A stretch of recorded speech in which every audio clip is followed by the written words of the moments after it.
Y el honor es mío y el privilegio es mío y la bendición no, la trae el Señor. Muy bien. Pero en este caso, y soy siendo bendecido por ustedes, hacia mi persona. Aleluya.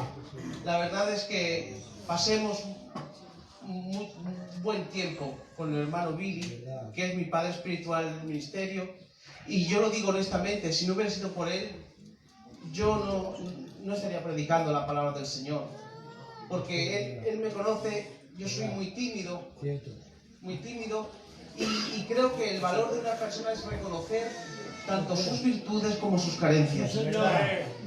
Y yo honestamente no soy iba a decir un buen predicador, quítalo de bueno. No soy ni predicador. ¿Por qué? Y no es una humildad, falsa humildad, no, es reconocer lo que uno es.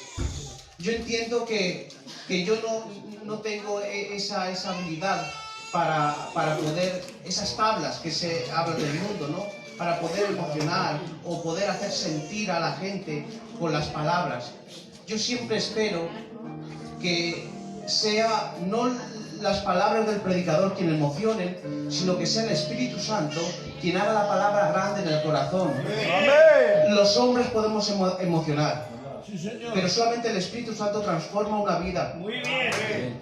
Si el predicador hace la palabra grande porque sabe, porque puede, pues llega al intelecto, llega a emocionar los sentimientos, pero nada más. Pero cuando es el Espíritu Santo quien hace grande la palabra de los corazones de los que escuchan, entonces ya no solamente llega al intelecto o a la emoción, sino que llega a transformar una vida. ¡Qué bien! Así que yo me siento honrado de estar hoy aquí. Amén. Que pensaran en mí. Dios te bendiga. Ya les digo que no vengo a enseñarles absolutamente nada y solamente pido que me soporten. ¡Aleluya! La verdad es que es un privilegio que a uno le ceda un púlpito. A veces, lo digo, me siento como en mi casa. Y lo digo de verdad porque, aparte de que cuando hay atmósfera del Espíritu Santo del Señor, uno se siente a gusto. Pero también hay hermanos que conozco y entonces me siento como en mi casa, ¿vale? Así que no vengo a demostrarles absolutamente nada, solamente no me peguen. Y luego no le tomen represalias al hermano Billy porque me ha levantado a mí. Aplaude siempre al Señor.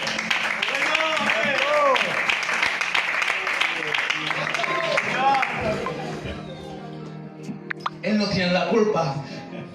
Los padres a veces no tienen la culpa de cómo salen los hijos.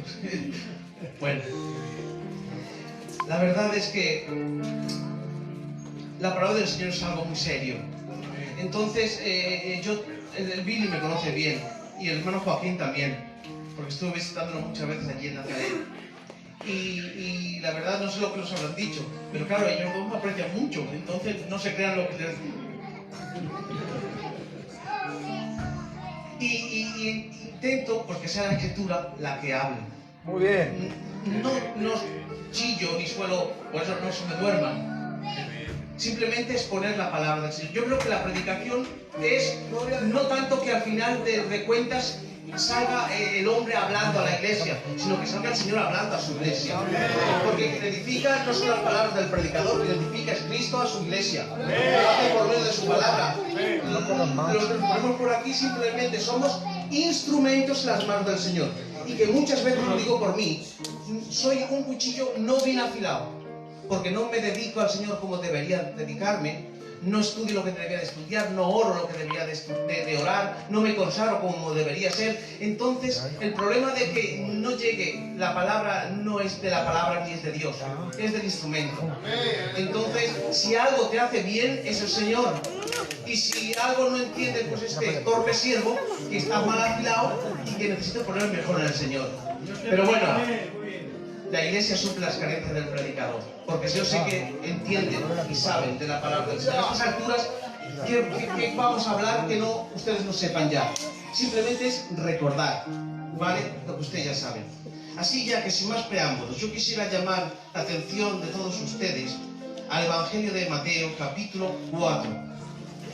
Gloria. Eterno. Y leemos así la bendita palabra del Señor. Muy bien. Vamos. Es la tentación de Jesús. Vamos a leer los versículos. Dice así la palabra del Señor. Capítulo 4 del Evangelio de Mateo. Entonces Jesús fue llevado por el Espíritu al desierto para ser tentado por el diablo. Y después de haber ayunado 40 días y 40 noches tuvo hambre, y vino a él el tentador y le dijo: si eres el Hijo de Dios, di que estas piedras se conviertan en pan. Él respondió y dijo: escrito está, no solo de pan vivirá el hombre, sino de toda palabra que sale de la boca de Dios. Entonces el diablo le llevó a la santa ciudad y le puso sobre el pináculo del templo y le dijo: si eres Hijo de Dios, échate abajo, porque escrito está, a sus ángeles mandará cerca de ti, y en sus manos te sostendrán para que no tropieces con tu pie en piedra. Jesús le dijo: escrito está también, no tentarás al Señor tu Dios. Otra vez le llevó el diablo a un monte muy alto y le mostró todos los reinos del mundo y la gloria de ellos. Y le dijo: todo esto te daré si postrado me adorares. Entonces Jesús le dijo: al Señor tu Dios adorarás y a Él solo servirás. El diablo entonces le dejó, y he aquí vinieron ángeles y le servían. Amén. Amén. Pueden tomar asiento.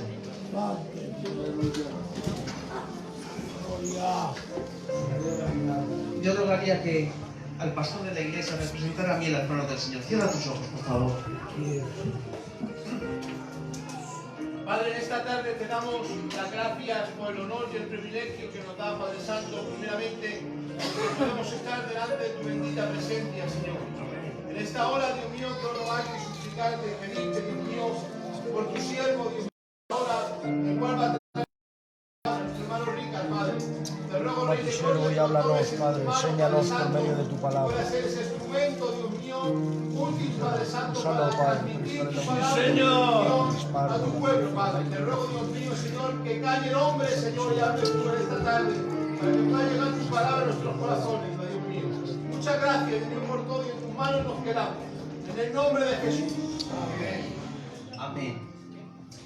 Este pasaje o este párrafo de las Escrituras es santísimo, porque adentrarnos en las tentaciones de Jesús, ¿quién es posible entrar en esta dimensión? Simplemente, cuando yo leo la Biblia intento entender un poco lo que leo, y en mi capacidad pues intentar explicarlo a la iglesia. No hay otro plan. Muy bien. Ahora, al leer estos versículos, a mí me llamó la atención o me vino a mi mente algunas preguntas. Por ejemplo, ¿por qué ayunó Jesús? ¿O por qué fue tentado Jesús? ¿O para qué fue tentado Jesús? ¿O qué diferencia hay entre su tentación y nuestra tentación? Pues simplemente responder muy sucintamente a estas cuestiones. En primer lugar, ¿cuál fue el propósito de la tentación de Jesús? Ahora, ahí hay dos posibles interpretaciones. Hay una muy popular y antes, dicho de paso, tengo que decir, el ayuno es bíblico, ¿sí o no? Amén. Entonces, si sientes de ayunar, ayuna para el Señor. Y si el pastor de la iglesia, porque es quien tiene la visión de la iglesia, pues decide que la iglesia tome un día o dos en ayuno por cualquier causa, hay que obedecer, porque la Biblia dice obedecer a vuestros pastores, porque el ayuno es bíblico, bueno y necesario. Ahora, yo hago esta aclaración porque yo soy un poco extremista, en el sentido de que a veces me voy a un extremo para poder expresar o que la gente entienda lo que yo quiero expresar, y a veces me voy a un extremo, y para que no haya malos entendidos no digan: Enrique ha venido diciendo que el ayuno no es necesario. No, el ayuno es bueno y hazlo. Pero hay una interpretación que dice que el ayuno, por ejemplo, es para llenarse del Espíritu Santo y así como hombre poder resistir la tentación. Ahora, este pasaje no me enseña, en el contexto del ayuno de Cristo, no me enseña que el ayuno de Cristo fue ni para llenarse del Espíritu Santo de Dios, ni para poder vencer las tentaciones de Satanás. Muy bien. ¿Por qué? Porque, por ejemplo, Lucas capítulo 4 y versículo 1 y 2, que es el pasaje paralelo a este, dice: Jesús, lleno del Espíritu Santo, volvió del Jordán y fue llevado por el Espíritu al desierto. Es decir, antes de ir al desierto, él iba ya lleno del Espíritu Santo. Por tanto, el propósito del ayuno de Cristo no fue para llenarse del Espíritu Santo. Es que a veces dice buenas interpretaciones. Muy buena. La Biblia solamente tiene una interpretación, aplicaciones miles, pero la interpretación de un versículo, de un pasaje es una, aplicaciones muchas. Ahora, no se puede aplicar que el ayuno es para llenarlo del Espíritu Santo tomando este pasaje. Con este pasaje no, porque Jesús no fue a ayunar al desierto para llenarse, él ya iba lleno del Espíritu Santo. La Escritura dice que en la humanidad de Jesús, en su humanidad, no se le dio un espíritu por medida. Por tanto, Cristo no ayunó para llenarse. Ahora, ayunó para poder vencer las tentaciones de Satanás. El mismo Jesucristo, en Mateo 26, 41, dice lo siguiente: velad y orad para que no. Por tanto, para vencer la tentación es la comunión con Dios, la oración. Y la comunión con Dios la puedes tener en un ayuno o levantándote por la mañana, tomar tu café con el... o descafeinado o de máquina, como quieras, o tu colacao, a los jóvenes. ¿Eh? ¿La comida no impide la comunión con Dios? ¿Sí o no? Ya una pregunta: ¿quién hizo la comida? Dios. ¿Quién le dijo, de todo árbol puedes comer? Dios. Por tanto, la comida no varía mi comunión con Dios. Por tanto, la oración, la comunión, eso sí que vence la tentación. Orar y velar para que no entres en tentación. Pero no tanto la comida. Ahora, ¿para qué fue entonces allí? Dice que al desierto no fue a ayunar. Fue para ser tentado por el diablo. No fue a ayunar, Jesús. Fue para ser tentado por el diablo. Pero ¿cuál es entonces el verdadero ayuno? Si te das cuenta, el ayuno, el verdadero ayuno, no es tanto que dejes de comer algo físico, sino dejar de comer lo que le satisface a ese viejo hombre que todos llevamos de serie. Dios te bendiga. ¿Sí o no? Por ejemplo, el pasaje crucial para esto es Isaías 58, a ver si lo encuentro. Tener paciencia, que es que yo soy así, así que no se me duerman, y seguirme. Isaías 58 no es un hombre diciendo qué le parece que es el ayuno del Señor, el verdadero ayuno, sino que es Jehová mismo de los ejércitos quien dice cuál es el verdadero ayuno. Quiero deciros que Dios solamente estableció en la Biblia un solo ayuno, en el día de la expiación. Porque si tú observas el ayuno en el Antiguo Testamento y en el Nuevo también, el ayuno está sujeto, está vinculado ¿a qué? Al sufrimiento, al dolor, al quebranto, al ruego.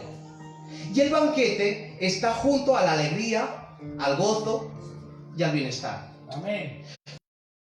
Jesús dijo, le decía una pregunta sobre el ayuno, le dijo, ¿por qué tus discípulos no ayunan como los de Juan, los fariseos? No tienen necesidad. Mientras, lo digo con mucho respeto, mientras están de boda y está el esposo, hay gozo, y en una vida de gozo no pueden ayunar, pero vendrá el día cuando el esposo les será quitado. En aquel día ayunarán. ¿Y qué pasa? Cuando Cristo les fue quitado y fue crucificado, ¿qué pasaba? Los discípulos no comían, porque lo primero que ocurre cuando hay tristeza en un corazón es que te se van las ganas de comer. ¿Y qué hizo Jesús cuando resucitó? Entró en la habitación y dijo, paz a vosotros. Y ahora dijo, ya no tenéis que estar triste, ahora ya no, porque ya estoy con vosotros. Dice, a ver, ¿tenéis algo de comer? ¡Qué bien! ¿Tenéis algo de comer? ¡Qué bien! Dice, ahí hay un poco de pan, un poco de pescado. Y se sentó, y aquellos estaban sin comer, porque el esposo les había sido quitado y no estaban sin comer. Él se puso en medio y delante de ellos se puso a comer, a comer, a comer. Porque la comida es símbolo de alegría y de gozo.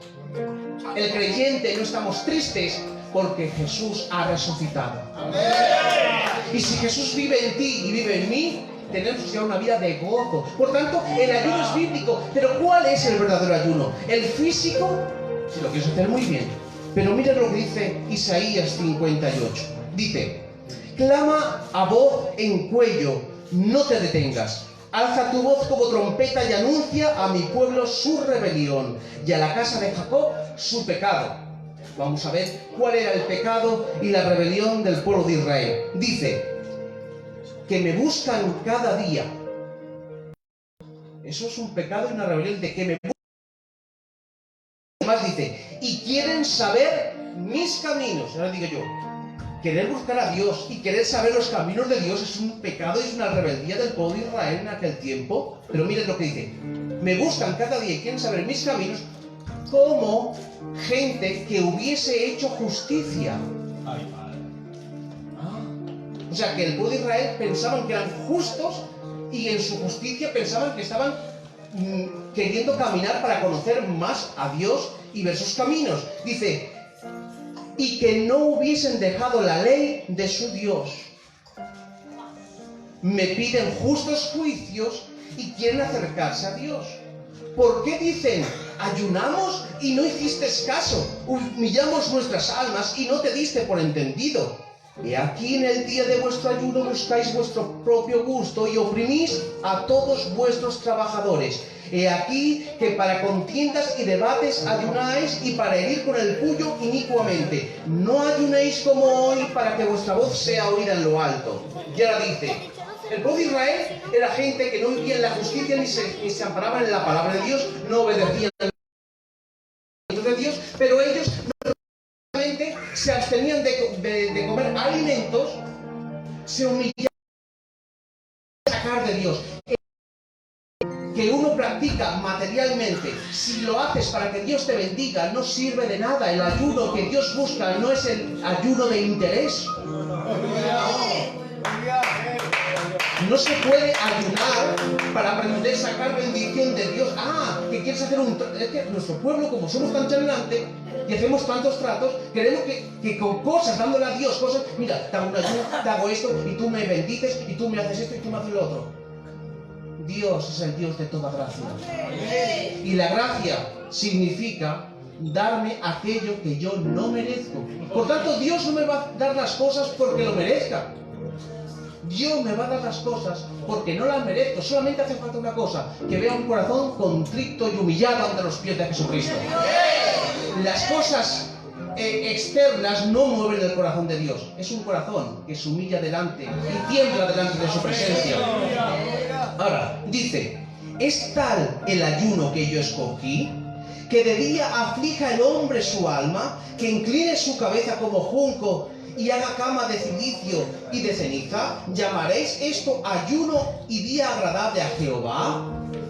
Dice, ¿no es más bien el ayuno que yo escogí desatar las ligaduras de impiedad, soltar las cargas de opresión y dejar ir libres a los quebrantados y que rompáis todo yugo? ¿No es que partas tu pan con el hambriento y que a los pobres errantes albergues en tu casa, que cuando veas al desnudo lo cubras y no te escondas de tu hermano? ¡Gloria a Dios! ¡Gloria! Ese dice que es el ayuno. Mira, hace tiempo estuve leyendo un libro, hace años, de nuestro querido hermano ya en la presencia de un hombre de Dios. Nos enseña que no podemos poner la mirada en los hombres. La Biblia nos esconde, ensalza a los hombres de Dios y a los mismos hombres de Dios que ensalza, luego nos esconde su pecado. Muy bien. Porque el único santo y sin pecado y que tenemos que seguir es a Jesús, es a su palabra. Pero los hombres, por muy santos y buenos que puedan ser, todos tienen errores. Y me acuerdo que decía este hermano que el ayuno lo que hacía, el físico, el dejar de comer, es que rompía las ligaduras de impiedad. Y se basaba en este versículo. Pero no hace falta ser un erudito para interpretar este texto. Aquí no está diciendo el Señor que el ayuno rompe las ligaduras, no. Que romper las ligaduras, que dar tu pan al hambriento, que amparar al huérfano y a la viuda, eso es el ayuno. Y ahora cuando haces eso, dice, entonces nacerá tu luz como el alba, y tu salvación se dejará ver pronto, e irá tu justicia delante de ti, y la gloria de Jehová será tu retaguardia. Entonces invocarás y te oirá Jehová, clamará y dirá él, heme aquí. El yugo, el dedo Si dieres tu pan al hambriento y saciares al alma afligida, en las tinieblas nacerá tu luz y tu oscuridad será como el mediodía. Jehová te pastoreará siempre y en las sequías saciará tu alma y dará vigor a tus huesos. Y serás como huerto de riego y como manantial de aguas cuyas aguas nunca faltan. Y los tuyos edificarán las ruinas antiguas, los cimientos de generación. Serás llamado reparador de portillos, restaurador. ¿Qué promesa hay para el verdadero ayuno? Por tanto, el verdadero ayuno, dijo uno de los padres de la iglesia, es que tu pan no comas, no porque se lo dediques al Señor, Dios no es tuyo ni mío, sino que tu pan lo compartas con el hambriento, que no comas porque se lo das al hambriento. ¿Acaso crees que Dios necesita un sacrificio? No está. Y yo pongo a veces un ejemplo. Imagínate que mi hermano Juan, que es mi pastor y también mi cuñado, mi mujer y su mujer hermanas. Entonces tengo confianza con él. Imagínate que ahora mi cuñado Juan no tiene un duro. Está pasándolo mal porque los técnicos, pues, el capitán de un gitano, pues es un día, pues tienes y otro día no puedes comer. Porque vivimos al día, yo por lo menos creo que es la experiencia de todos. Cuando tenemos 5 duros en la cartera parece que somos millonarios. Parece que, cómprate esto, sí o no, sí, no, millonarios. Ya otro día dices, pero si está el recibo de la luz, ay, que no nos paga ahora. A ver, a buscar a un hermano, a ver a mi hermano que no puede pagar. Bueno, pues imagínate que mi cuñado Juan está en esa situación, la del día a día. Y yo lo sé. Y yo tengo recursos, porque si no los tienes no, pero yo tengo recursos para solucionar su problema. Y ahora yo digo, me levanto por la mañana y digo, Señor, hoy voy a dedicar un día para ti agradable, para que te goces, te lo dedico a ti, Señor. Te voy a dar lo mejor de mí. Mi mejor versión te la voy a dar. Voy a dedicar este día de ayuno para ti. Y ahora me pongo mi cinta de coritos. El cuerpo me hace... porque estoy acostumbrado a tomarme el café con leche, el colacao, pero no me lo tomo porque es un sacrificio para el Señor. Y estoy meditando, estoy como medio levitando por la casa, medio todo el día, y yo con el culto como un pavo real. Claro, ¿crees que eso se va a agradar al Señor cuando yo sé que mi hermano tiene una necesidad y no la suplo? ¿Será ese día agradable a Jehová? ¡Qué bueno! Dios, que ampare al huérfano, al viudo, que ayude a mi hermano que tiene un problema, porque todos necesitamos de todos. Muy bueno. No es más hermoso decir, Señor, hoy voy a dedicar tu día para ti. Este día lo puedo dedicar para ti. ¿En qué puedo ser útil? Y el Señor te moverá los hilos para ayudar a un hermano, a una hermana. Ahora, ¿cuál es el ayuno del Señor? No dejes que los ojos, la concupiscencia de la carne, la soberbia de la vida, que es lo que le gusta, el alimento con que se alimenta el viejo hombre, es eso. Los deseos de la carne, la vanagloria de la vida, todo lo que es pecado.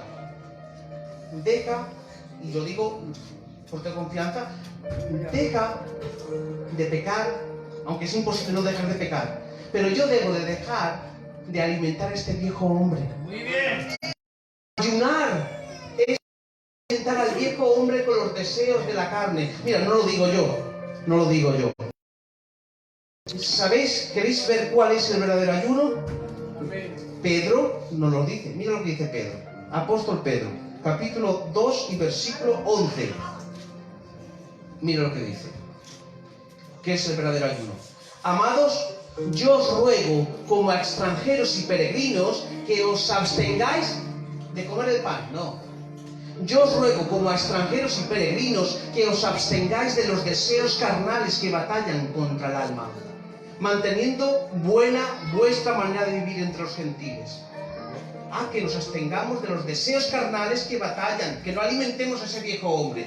¿Lo quieres ver con el apóstol Juan? Mira el apóstol Juan lo que dice. Primera de Juan, capítulo 2, versículo 15. ¿Cuál es el ayuno? Dice, no améis al mundo, ni las cosas que están en el mundo. Si alguno ama al mundo, el amor del Padre no está en él, porque todo lo que hay en el mundo, los deseos de la carne, los deseos de los ojos, la vanagloria de la vida, no proviene del Padre, sino del mundo, y el mundo pasa sus deseos, pero el que hace la voluntad de Dios permanece para siempre. Porque el ayuno es comer. El ayuno no es dejar de comer. El ayuno es comer. ¿Cómo comer? Empezar a comer. Es decir, Jesús dijo, mi comida es hacer la voluntad de mi Padre. Cuando yo empiezo a alimentar al nuevo hombre, ¿sabes cómo alimentas al nuevo hombre? Obedeciendo la palabra. ¿Sabes cómo ayuna el antiguo hombre? Que no le das de comer, no satisfaciendo los deseos de la carne. Ese es el verdadero ayuno. Y Jesús lo va a decir en Marcos, mira lo que dice Jesús. En Marcos 7:14. Es el mismo Jesús. Dice, y llamando así a toda la multitud les dijo, los fariseos le dijeron, ¿por qué tus discípulos lavan las manos? Rompiéndose la tradición de los ancianos. Y él dice, oídme todos y entended, nada hay fuera del hombre que entre en él que le pueda contaminar. Por tanto, la comida no te va a contaminar. No eres más santo porque dejes de comer. La comida no contamina. Dice, nadie puede contaminar. Pero eso es lo que contamina al hombre. Lo que sale, y que sale, dice. Porque, dice, también vosotros estáis sin entendimiento. ¿No entendéis que todo lo de fuera que entra en el hombre no puede contaminar? Porque no entra en su corazón, sino en el vientre. Sale sino lo que sale, y dice que lo que del hombre sale, eso contamina al hombre, porque de dentro del corazón de los hombres salen los malos pensamientos, los adulterios, la fornicación, los homicidios, los hurtos, las avaricias, las maldades, el engaño, la lascivia, la envidia, la maledicencia, la soberbia, la insensatez, y todas estas maldades de dentro salen y contaminan. Si quiero ser santo, no es dejar de comer lo que va al vientre, sino tengo que mirar a ver qué es lo que sale de mi corazón. Porque de la abundancia del corazón habla la boca. Corazón habla conducta. Lo que hay en el corazón al final practico.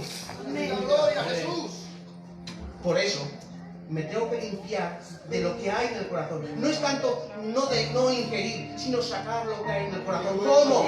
Orando a Dios, pidiéndole dirección a Dios, estudiando su palabra e intentar hacer su voluntad cada día a trancas y a barrancas.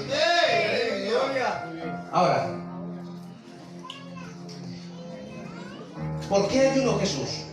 Dice para ser tentado. Ahora, daros cuenta que el camino, la puerta que abrió Jesús para la tentación fue el ayuno.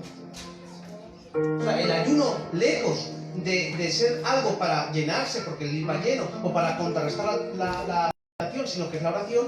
El ayuno fue la puerta para permitir a Satanás que viniera a tentarle. Porque el propósito del desierto es para ser tentado. Y ahora, ¿cómo iba a abrir la puerta? Mediante el ayuno. Dice que después de 40 días sin comer, tuvo hambre. Y entonces vino el tentador y le dijo, mira, si eres el Hijo de Dios, y esto no es una cláusula de duda, sino se llama una cláusula afirmativa. ¿Por qué? Porque no está pusiendo en duda si eres o no eres el Hijo de Dios. No. Lo está afirmando, ya que tú eres el Hijo de Dios, di que estas piedras se conviertan en pan. Antes de la tentación que viene el bautismo. Y en el bautismo de Jesús hubo una... Este es mi Hijo amado en el cual tengo complacencia.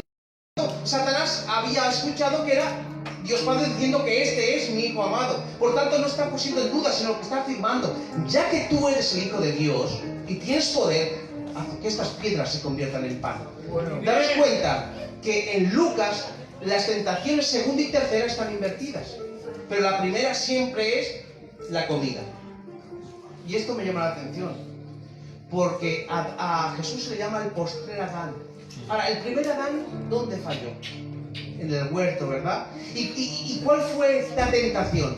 ¿La comida, sí o no? Dice, de todo puedes comer, ¿Qué ha dicho Dios? Que no puedes comer de nada. Que no, podemos comer de todo, pero del árbol que está... No, hombre, come, que si sabe Dios que el día que comas serás como Él, sabiendo el bien y el mal. Y donde Adán fracasó, Jesús tenía que vencer. ¿Sí o no? Para ser el representante de la nueva humanidad redimida, porque Adán es cabeza de la humanidad caída. Todos en Adán mueren, pero todos en Jesucristo resucitan espiritualmente. Por tanto, tenía que vencer Jesús donde el primer Adán fracasó. Ahora, Adán no le dio importancia a la palabra de Dios, ¿sí o no? Porque el hecho de comer o no comer no tiene importancia. Lo que estaba en juego, como en la tentación, no era que comiera Adán o no comiera. La tentación de Satanás no era que hiciera una piedra en pan, qué malo tiene eso, sino está en la obediencia. Adán no estimó la voz de Dios, no le dio importancia. Cuando alguien te da un consejo, te dice algo, y no haces caso, es señal de que poco lo aprecia su palabra. Porque si la aprecias, tú la cumples. Entonces Adán no valoró la palabra de Dios, pero Jesús venció donde Adán fracasó. Adán no valoró la palabra de Dios y sucumbió a la tentación. Pero yo digo, Satanás, no solo de pan vivirá el hombre, sino de toda palabra que sale de la boca de Dios, porque mejor son las palabras de Dios que el alimento físico. Ahí empezó. Ahora, otra pregunta que surge es, ¿por qué tenía que ser tentado Jesús? ¿Por qué? Y la respuesta es, en primer lugar, para demostrar que Jesús es impecable. Muy bien. No para averiguar. Yo a veces, pues yo no tengo oro. Pero si tienes, por ejemplo, un anillo de oro, este es de los chinos. Que ahora ya no se pueden mucho los chinos, pero bueno. Este es de los chinos. Es de acero, pero vale. Pero como no tuve que vender el arico de oro, pues bueno, pues me pongo este. Bueno, pero tú imagínate, ponle imaginación que esto es oro. Vale. Y ahora yo sé que es oro. Pero ahora lo tengo que vender por necesidad. Y como tengo que vender por necesidad, pues viene mi hermano y me lo va a comprar. Y ahora mi hermano dice, pero Ricard, es que, hombre, no quiero ofenderte, pero claro, es un dinero y vamos a un joyero. Yo no voy al joyero para averiguar si esto es de oro, sino para demostrar que esto es de oro y el hermano lo compre con seguridad. Cristo no fue tentado para averiguar Dios Padre si podía confiar en su Hijo, o para que Jesús en su humanidad averiguase que Él podía ser o no, sino para demostrar cósmicamente a los infiernos, al cielo y a todo el mundo que Jesús es impecable.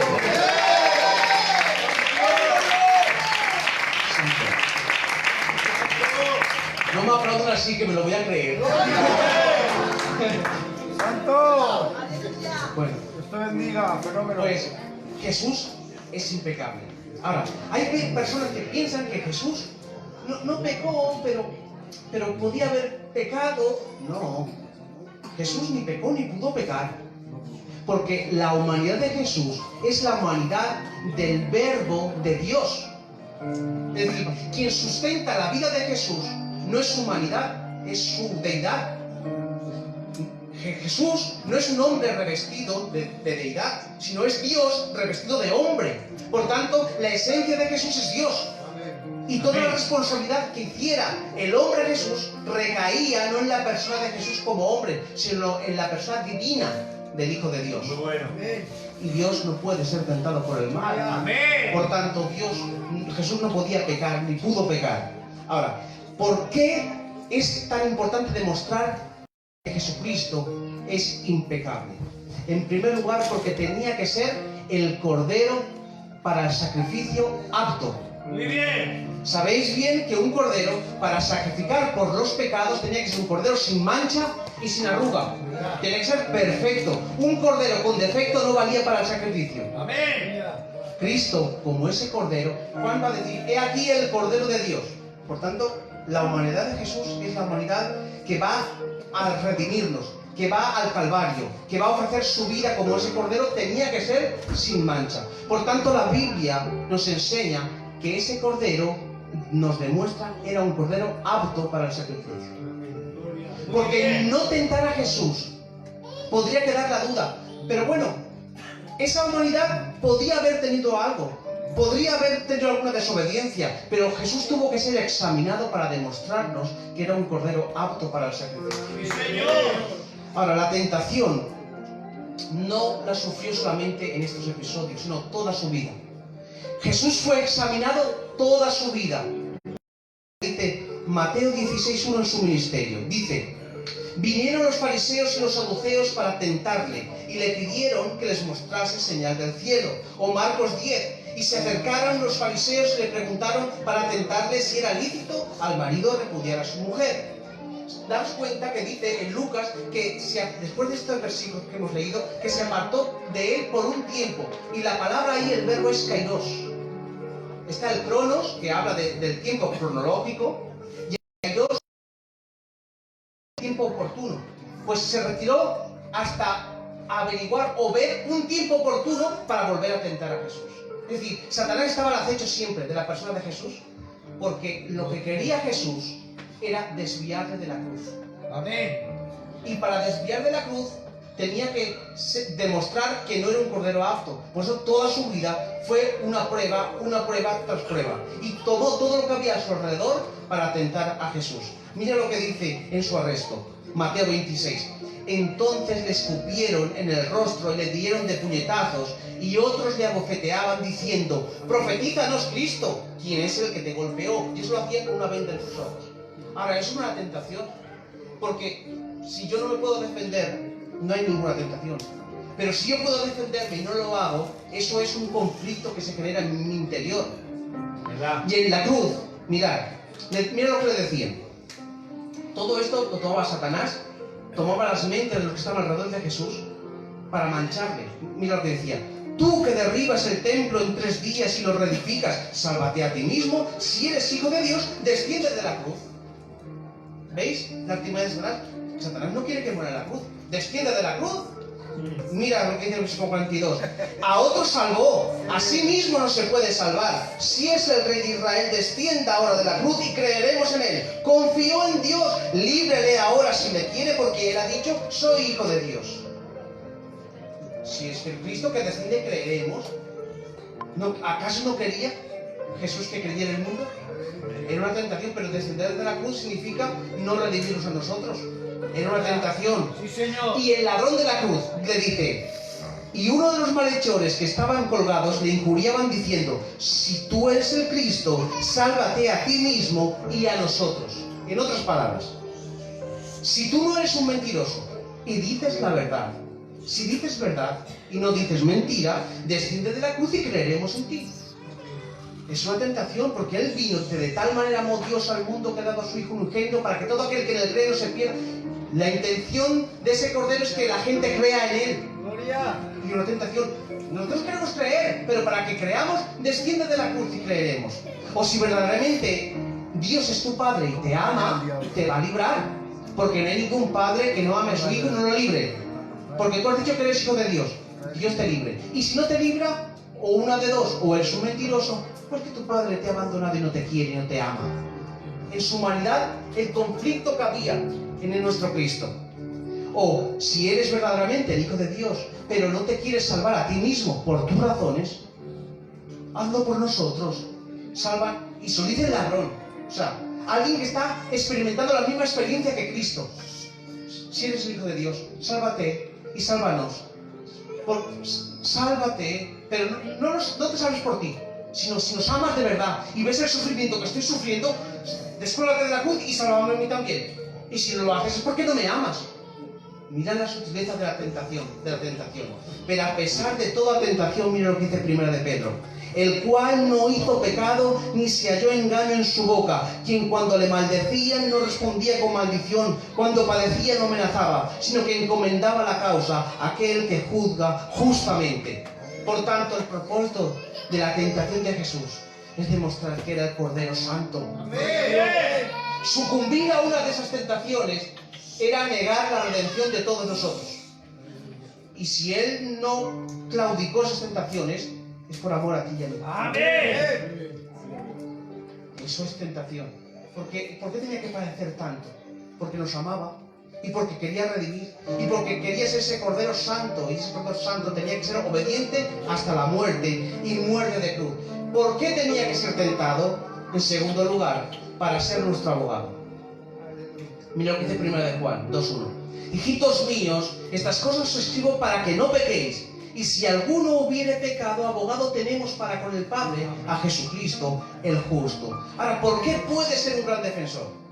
Porque no conoce nuestra situación por algo teórico, sino por algo vivencial y experimental. Muy bien. Por eso es un sumo sacerdote. Mira lo que dice.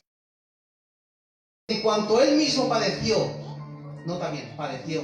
La tentación en Jesús no fue algo liviano, padeció. Amén.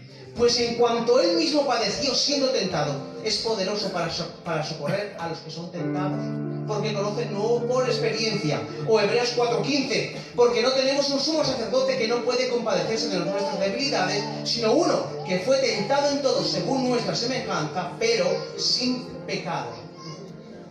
Cristo fue tentado para ser el Cordero Santo, apto para el sacrificio y para poder entendernos.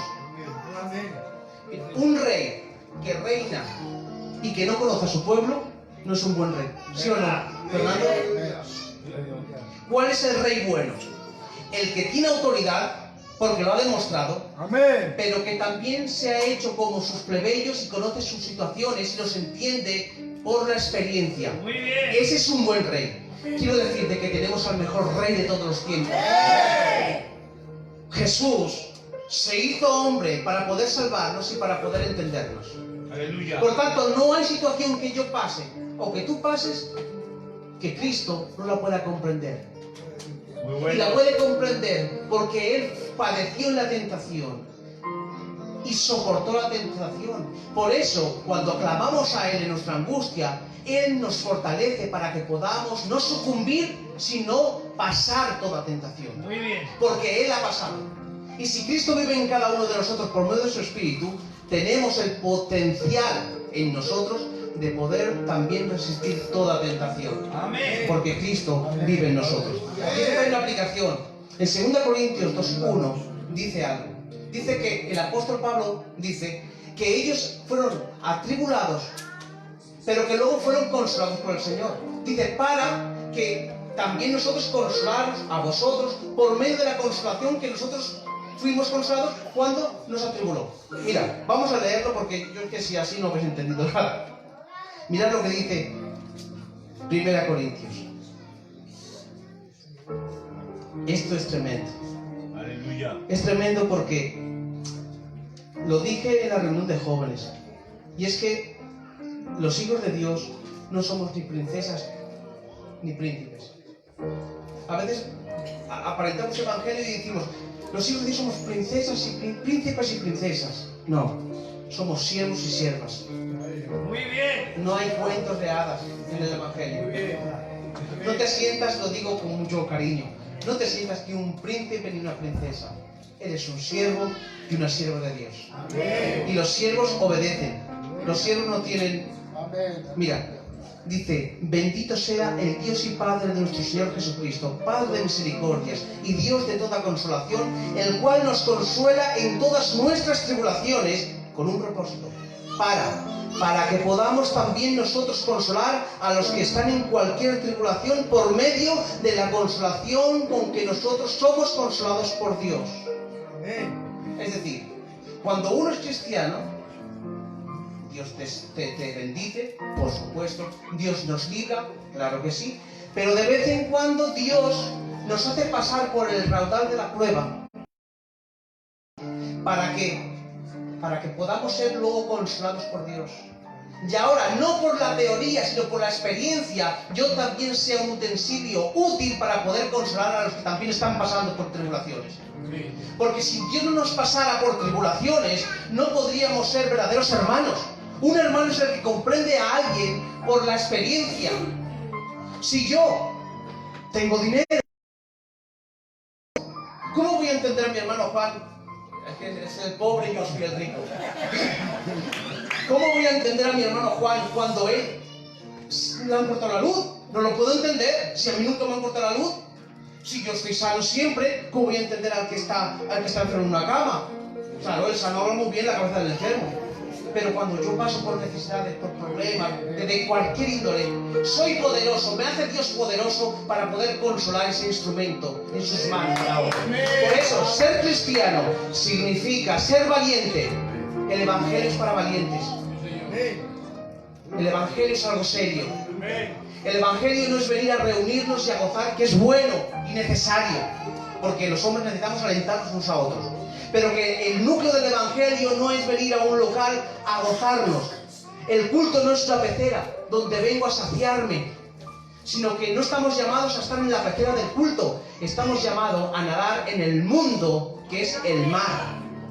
Y en el mundo hay tribulación, en el mundo hay adversidad, en el mundo hay problemas.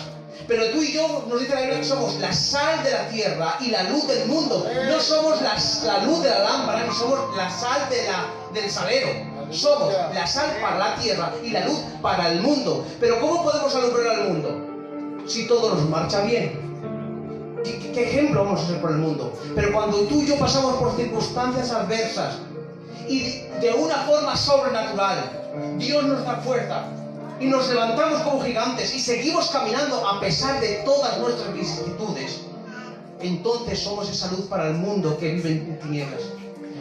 Tenemos una palabra de aliento para este mundo. Tú y yo somos soldados de Jesucristo y estamos en medio de una guerra. ¡Qué bien! Créete lo que tú eres, un soldado de Jesucristo. ¡Amén! No eres un príncipe ni una princesa para estar en el palacio, eres un guerrero para estar en la batalla. Y la batalla implica que tengamos que ser heridos a veces. Eso entra en el pack de ser creyente. Pero nuestras heridas también sanan las heridas de nuestros hermanos. Así como las heridas de Cristo nos sanó a nosotros, nuestras heridas sanan también a los hermanos. Aplaude si es para Dios.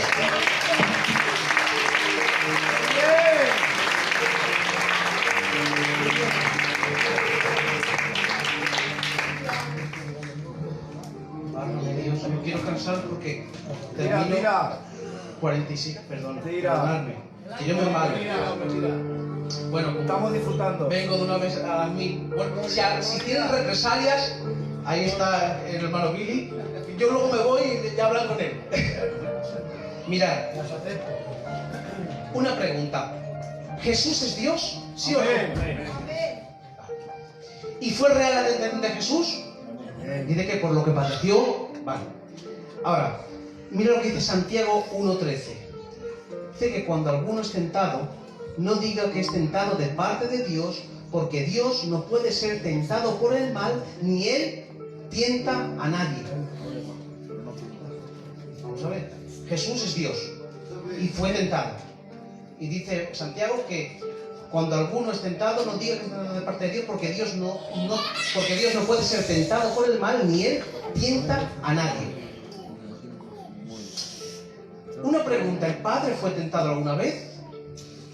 Mira lo que dice Hebreos 2:18. 1 Corintios 10:9. Dice, Pablo hablando ahora del Padre, dice, ni tentemos al Señor, ahí está hablando del Padre, como también algunos de ellos le tentaron y perecieron con las serpientes. Si Dios Padre fue tentado. Dice, no tentéis, cuando Jesús dice no tentes al Señor tu Dios, toma de Deuteronomio, cuando dice, allí tentaron en Masá, ¿a quién? Al Padre. Lo pusieron a prueba, porque tentar tiene dos características. Tentar tiene que ver con poner a prueba algo. Cuando tú pones a prueba algo es una tentación. Y el pueblo de Israel tentaron a Dios Padre, cuando decían, pero vamos a ver, ¿para qué nos sacó de este desierto? Como morimos aquí, mejor estamos en Egipto. ¿Pero está Dios con nosotros o no? Eso es tentar a Dios. Necesitaban probar que Dios siempre estaba con el pueblo. Cuando nosotros necesitamos siempre sentir la presencia del Señor para saber que Dios está con nosotros, eso es poner a prueba a Dios. Y eso es tentable. Porque la Escritura dice que Él está con nosotros todos los días. Lo sentamos o no lo sentamos. Porque su palabra no puede ser revocada. Y Él dice que habita en ti y en mí por medio de su Espíritu. Otra cosa es que por causa del pecado yo no sienta la presencia, pero el no sentir la presencia no significa que el Espíritu Santo habite en mí y su presencia está en mí. Lo que tengo es que solucionar esa situación para poder otra vez sentir los ríos de agua viva, es otra cosa. Pero Dios está contigo todos los días, en cualquier momento. Por el valle de sombra y de muerte que pases, Dios está contigo, siempre. Por eso no pongas nunca en duda si Dios está contigo, porque eso es tentar a Dios, es probar a Dios. Dios no necesita sanar para demostrar que Dios es un Dios que sana. ¿O no? Amén. Yo creo que estoy hablando con una iglesia madura. Hemos pasado por inviernos, primaveras, otoños y todas las cosas. Dios nos ha dado ya muestras de sobra de que nos ama y de que está con nosotros. Porque a veces nos dejen el raudal de la prueba y a veces no oigamos su voz. O a veces pensemos que es muy fuerte lo que estamos sucediendo. Eso no significa que Dios ha dejado de estar con nosotros. Dios está con nosotros. Lo que pasa es que es un síntoma de madurez. ¿Sabéis que cuando un pequeñico es pequeño, el padre siempre está de la mano, siempre está acariciando, tocándolo, pero conforme se va haciendo grande, lo tiene que dejar y sabe que se va a caer, pero lo tiene que dejar porque tiene que madurar? Cuando a veces no sentimos la presencia del Señor, si es por causa del pecado, es otra cosa. Pero cuando no es causa de pecado, cuando tú crees que estás bien en el Señor y a veces no sientes su presencia o ves que te está pasando por situaciones difíciles, es porque te está madurando el Señor. Y porque Dios no te manda esas pruebas. Pero Dios utiliza la circunstancia adversa para fortalecernos y madurarnos. Y eso es señal de que nos quiere utilizar el Señor. Dios no nos quiere aquí sentados, nos quiere como instrumento en sus manos. Nos quiere activos en su presencia, porque somos hijos e hijas obedientes. Ahora, el Padre fue tentado. ¿El Espíritu Santo fue tentado alguna vez? Sí. Mira Hechos 5:9. Y Pedro le dijo, cuando Ananías y Zafira tomaron del precio, dice, ¿por qué convenisteis en tentar al Espíritu del Señor? Por tanto, el Padre puede ser tentado, el Hijo fue tentado y el Espíritu Santo también fue tentado. Entonces, ¿qué dice Santiago? ¿Se contradice la Biblia cuando dice que Dios no puede ser tentado por el mal? No. Y es que cuando tú miras Santiago, lo que está hablando es la diferencia que hay entre la tentación de Dios, que es Cristo, Dios el Padre y el Espíritu Santo, y nuestra tentación. Son cosas distintas. En primer lugar, tentación no es pecado. ¿Sabéis eso bien? La tentación no es pecado. La tentación es la antesala del pecado, pero no es pecado. Porque mira lo que dice Santiago. Cuando alguno es tentado, no diga que es tentado de parte de Dios, porque Dios no puede ser tentado por el mal ni tenta a nadie, sino que cada uno es tentado cuando de su propia concupiscencia es atraído y seducido. Entonces la concupiscencia, después que ha concebido, da a luz el pecado. Para que haya pecado, la tentación tiene que concebir. Si no hay concepción, no hay alumbramiento de pecado. Por tanto, tentación no es igual a pecado. Ahora, ¿qué está diciendo aquí? Aquí lo digo con mucho respeto. Habla de la analogía del alumbramiento. Lo que dice Santiago es que nosotros de serie llevamos al viejo hombre. Que aunque hemos creído en Cristo Jesús, eso no significa que el pecado ya no mora en nosotros. Dicen los romanos, no soy yo, sino el pecado que mora en mí. Pero lo que nos dice Santiago es que todos nosotros tenemos, lo digo a ver con mucho respeto, porque sé en el pueblo que estoy, pero todos nosotros llevamos de serie una matriz espiritual donde se puede gestar los deseos para que luego alumbre el pecado. Ahora, lo que dice Santiago es que Dios no tiene en su naturaleza ningún órgano espiritual donde la tentación pueda ser concebida para alumbrar el pecado. Dios es estéril al pecado, pero todos nosotros no somos estériles al pecado. Llevamos en nuestra parte espiritual, en nuestra genética caída, un seno espiritual donde los deseos, que es la tentación, que no es pecado, pero en nosotros se anidan y conciben y dan a luz el pecado. Y el pecado, cuando está dentro, ¿qué es lo que toca? Ser alumbrado fuera, que da luz la muerte. Es decir, cuando yo un pecado lo consumo, viene el juicio de Dios, porque la paga del pecado es muerte. Por tanto, Dios no puede ser tentado en ese sentido. No puede ser tentado de manera que dé a luz el pecado. Porque en Él no hay ningún órgano espiritual que se pueda engendrar el pecado en su vida. Por tanto, Jesús pudo ser tentado, pero no tenía pecado. Porque la tentación es la antesala del pecado. Pero tiene que haber eso, una naturaleza caída para engendrar el pecado. Jesús tenía una naturaleza humana, pero no caída. ¿Sí o no? Amén. si hubiera tenido una naturaleza caída, hubiera tenido ese órgano espiritual para poder engendrar esa tentación y dar lugar al pecado. Pero como tenía una naturaleza humana y no caída, una naturaleza perfecta, Dios podía ser tentado y no tener pecado. Esa es la gran diferencia entre nuestra tentación y su tentación. Con esto, ¿qué os quiero decir? Con todo este rollo que os he metido. En primer lugar, ensalzar al Dios que tenemos, valorar, que yo sé que lo valoramos, el sacrificio de Cristo. Que el sacrificio de Cristo no fue solamente las horas de Getsemaní, sino que fue una tentación continua de su vida.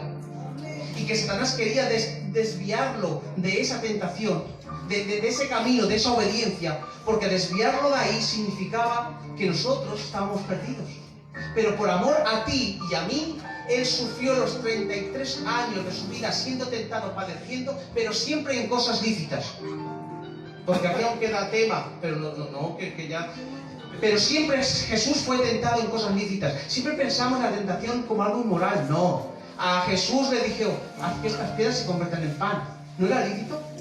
Si después dice que los ángeles le servían, le dieron de comer. Pero era salirse de la voluntad de Dios. Él esperaba en Dios. Dios me ha metido, Dios me saca. No me adelanto al plan de Dios. Por tanto, era lícito lo que le daba, pero aceptarlo era desplazarse de la voluntad de Dios. Ahí estaba la tentación, en salirse de la voluntad, no que fuera algo malo. Jesús nunca fue tentado en nada inmoral. O la tentación mira, porque Satanás, y termino con esto, siempre aparece como el solucionador de tus problemas. Satanás, dice Corintios, que aparece como un ángel de luz. Las tentaciones malas las llevamos de serie nosotros, como dice Santiago. Cada uno tenemos concupiscencias. No hace falta Satanás que ponga nada malo en nosotros. Las llevamos de serie, en nuestra vieja naturaleza. Por lo tanto, Satanás no hace falta que nos ponga cosas ilícitas. Satanás te va a poner, como a Jesús, cosas lícitas, pero que si aceptas esas cosas lícitas, te desvían del propósito de lo que has sido llamado.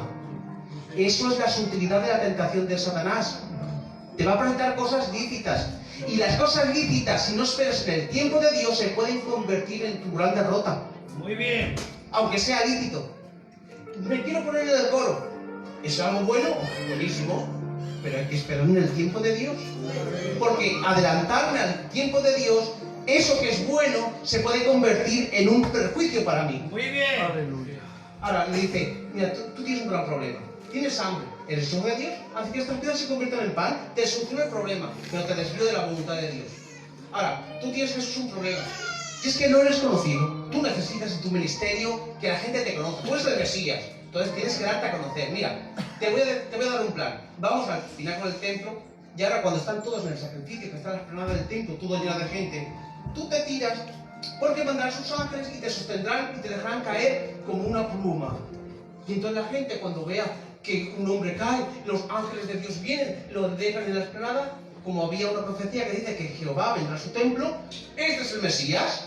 Ah, pero eso te desvía de la cruz de Cristo. Porque Él no vino a reinar, Él vino como el Cordero de Dios que iba a morir en una cruz. Y para morir en una cruz no podía el pueblo reconocerlo como el Mesías esperado. Y cuando le dice, mira, todos estos reinos te daré, sí, pues todo me adorares. ¿No era lícito también? Eso, claro que sí. Los salmos mesiánicos dicen, pídeme y te daré por heredad todas las naciones. Pero tomar eso sin la cruz significaba nosotros perdidos. Porque dice que se ha dado un nombre que es sobre todo nombre, para que en el nombre de Jesús se doble toda rodilla de los que están en el cielo, en la tierra, debajo de la tierra, y toda lengua confiese que Jesús es el Señor. Pero antes de eso, dice que fue muerte y muerte de cruz. No podemos esperar reconocimiento sin antes pasar por el padecimiento. Muy bien. Qué bueno. Cristo nos enseña algo. Qué bueno. Las cosas lícitas tienes que esperar en su tiempo.